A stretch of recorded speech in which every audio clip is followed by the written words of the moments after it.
শুভ সন্ধ্যা প্রিয় দর্শক।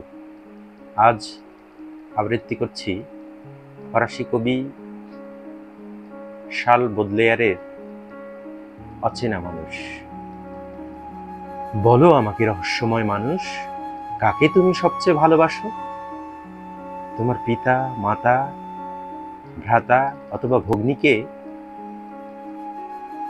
পিতা, মাতা, ভ্রাতা অথবা ভগ্নী কিছুই নেই আমার। তোমার বন্ধুরা? ওই শব্দের অর্থ আমি কখনো জানিইনি। তোমার দেশ? জানি না কোন দ্রাঘিমায় তার অবস্থান।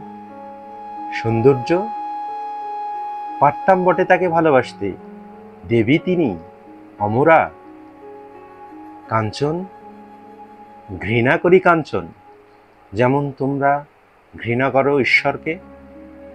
বলো তবে অদ্ভুত অচেনা মানুষ, কি ভালোবাসো তুমি? আমি ভালোবাসি মেঘ, চলিষ্ণু মেঘ, উঁচুতে, ওই উঁচুতে। আমি ভালোবাসি আশ্চর্য মেঘদল।